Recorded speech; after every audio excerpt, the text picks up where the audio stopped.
What if I told you that right now, while everyone's distracted arguing about whether the housing market is crashing or cooling, a handful of cities are quietly loading the cannon and the fuse is already lit?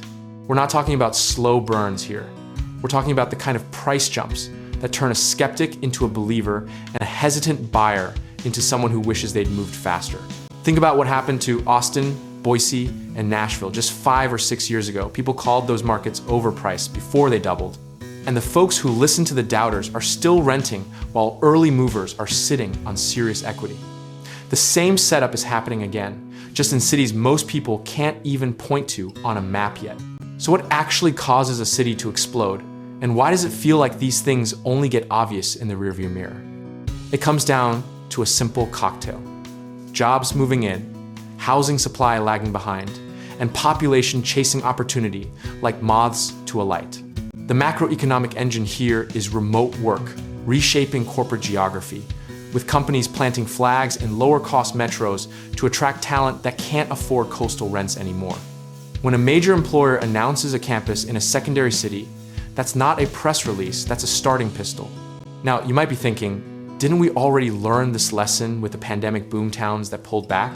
And sure, some of those markets overcorrected, but the ones built on real job creation and infrastructure investment didn't fall.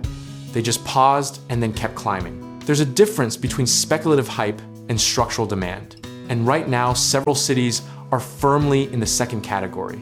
Let's talk specifics, because vague optimism doesn't pay your mortgage. Huntsville, Alabama is one of the most quietly explosive stories in America. Defense contracts, aerospace expansion, and a university corridor are pulling in talent, while median home prices are still absurdly affordable compared to what you'd pay in comparable job markets.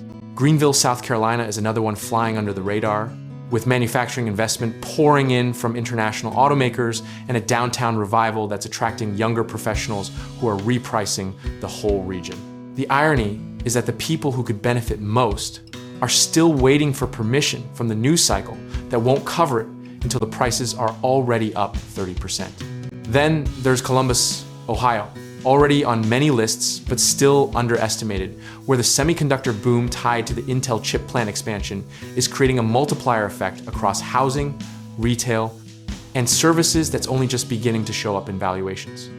History tells us that when manufacturing anchors a local economy, the housing market doesn't just rise, it stabilizes in a way that makes it far less likely to crash on you. Spokane, Washington is the wild card that keeps showing up in migration data, catching overflow from Seattle and Portland as people trade traffic and sky-high rents for actual space and mountains outside their window. Population pressure, plus constrained buildable land, plus a rising remote worker demographic is textbook appreciation math.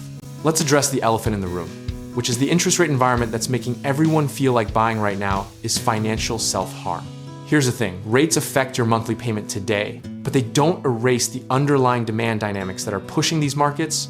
And historically, the buyers who waited for perfect conditions bought at higher prices anyway because prices rose faster than rates fell.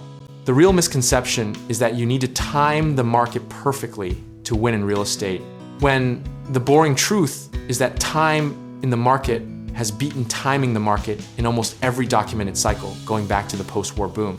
Your job isn't to predict the top or the bottom. Your job is to get positioned in the right market with the right property at a price where the numbers make sense today, not in some hypothetical future.